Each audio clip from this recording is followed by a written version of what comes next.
Ok, ahora vamos a ver cómo se ve esto en el electrocardiograma paso a paso. Empecemos con L2. Empecemos por este movimiento, del nodo sinoauricular hacia el nodo auriculoventricular. Ok, quiero que fijen su mirada ahí. Como se dan cuenta, va hacia el lado positivo de L2. Entonces, ¿cómo lo vamos a ver en el electrocardiograma? Lo vamos a ver como un P, un impulso llamado P, la P auricular. Ahora veamos esto, el retraso que tiene en el nodo auriculoventricular. Ese retraso que es de aproximadamente 0,16 segundos. Importante este retraso. Este retraso va a crear... ¿Qué cosa?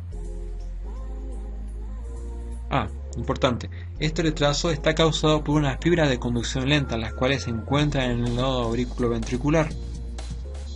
¿Ok? Entonces esto finalmente va a terminar haciendo el complejo PR. Este complejo PR es el retraso que está entre el segmento P, el inicio de P, y el comienzo de la onda R, que posteriormente la vamos a ver. Bueno, ahora vamos a ver el impulso que pasa por las fibras de Purkinje y el haz auriculoventricular. Este va hacia abajo, ¿verdad? Va hacia L2, se dirige hacia L2. Y como se dan cuenta, como el ventrículo es un músculo bastante grande, tiene bastante músculo en la parte del ventrículo, la electricidad o el impulso nervioso que va a ir a despolarizar todas estas fibras musculares del corazón van a ser mayores, va a ser más grande el impulso. Algo bien importante es que primero se va a ir a despolarizar el músculo del ventrículo izquierdo, luego el músculo del ventrículo derecho. Ahí vemos despolarización del músculo del ventrículo izquierdo. Creamos R. Bueno, el ventrículo izquierdo y el ventrículo derecho se despolarizan por separado, sí, es así, pero el impulso nervioso también va al ventrículo derecho al mismo tiempo que va al ventrículo izquierdo, pero no en mucha... no se podría decir que en mucha cantidad. Entonces esto va a crear la famosa onda Q. ¿Por qué la onda Q es negativa? Mucha gente se pregunta, ¿por qué es negativa? Y es porque, como vieron con esta flecha, normalmente va desde el ventrículo izquierdo al ventrículo derecho. Entonces por eso termina siendo negativo, porque sigue un trayecto invertido a donde debería ir a L2, se aleja del electrodo positivo. Entonces ahí se termina configurando esta figura del Q. Es bastante pequeña y normalmente no se ve. Finalmente, despolarización del ventrículo derecho y tenemos la onda S, ¿verdad? Esta despolarización tanto del ventrículo derecho y ventrículo izquierdo por separado es bastante rápida. Normalmente cuando lo escuchamos en nuestro fono cardiógrafo no lo sentimos. Cuando lo sentimos escuchamos galope y eso es algo que no es bueno. Normalmente este retraso que hay entre el latido del ventrículo izquierdo y el latido del ventrículo derecho es tan rápido que no se logra notar, pero ocurre, y esto ahí se toma en evidencia en el electrocardiograma. Finalmente, ¿qué pasa? Tenemos a todo el corazón polarizado, despolarizado, mejor dicho, y tenemos que polarizarlo para que vuelva a despolarizarse y así se cumple el ciclo, y lata y lata y lata, ¿verdad? Entonces, las ondas despolarizantes van a ir a la inversa de L2. ¿Ok? Y así más o menos se podría ver. Ya cuando fue el complejo QRS, ya la aurícula se despolarizó, o sea, se polarizó. Esto no se ve porque el complejo QRS es tan fuerte que tapa esta onda de polarización del P. Entonces por eso no se ve. Disculpen.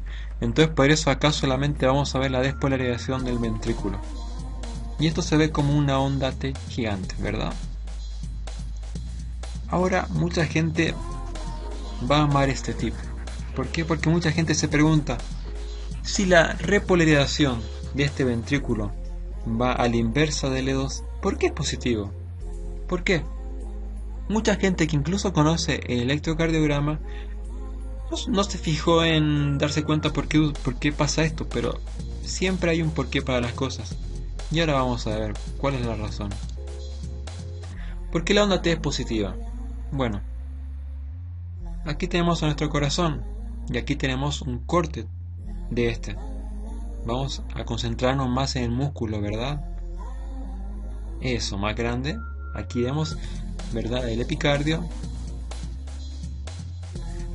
Vemos el miocardio y vemos el endocardio. Disculpen que estaban llamando por teléfono, me distraje un poco. Ok. Y aquí vemos el impulso, ¿verdad?, que llega de la aurícula a ventrículo. Y el impulso normalmente va desde endocardio pasando por el miocardio hasta el epicardio, ¿verdad? Eso, cruza desde interno a externo del corazón. Esto hace que se acerque al electrodo positivo, en este caso L2, ¿verdad? Lo capta. Si se acerca, vimos que la onda va a ser positiva. Y vemos R y S, ¿verdad? Bueno, ahora aquí es lo importante. Ahora esto se va a repolarizar, ¿verdad? Entonces va a tener que hacer todo al inverso. Entonces normalmente, ¿qué tendría que pasar? Normalmente la repolarización tendría que ser desde el endocardio hacia el epicardio. Y así, si fuera desde el endocardio hacia el epicardio y fuera de abajo hacia arriba, a la inversa, entonces T sería negativo. ¿Ok? Porque está siendo totalmente inverso a lo que sucede cuando el impulso va de L2, ¿verdad? Pero no, ¿qué ocurre acá? El endocardio es el tejido más, ¿cómo se podría decir? Es el mejor tejido para la repolarización. Entonces es el primero que se repolariza. Entonces se repolariza desde epicardio, miocardio, endocardio. Y de ahí se va hacia arriba nuevamente. Y esto lo capta el electrodo positivo. Entonces, como fue de epicardio a miocardio al revés, y como tomó una ruta de abajo hacia arriba al revés, entonces matemáticamente se podría decir negativo más negativo da positivo. Entonces, por esta razón, la onda se detecta como positiva. Caso contrario hubiera ocurrido si hubiera ido desde miocardio a epicardio a repolarizar y de ahí de abajo hacia arriba. Ahí tendría que ser la onda T negativa, pero acá no, acá fue totalmente al revés. Entonces por esta razón la onda T es positiva. Aquí tenemos nuestra onda T positiva. Bueno, espero que me hayan entendido con esto. Entonces, bueno, vamos a... Ok. Vamos nuevamente a nuestro mapeo del corazón. Con esto ya tiene más o menos la base de cómo funciona este sistema eléctrico dentro del corazón. Y es importante que sepan esto.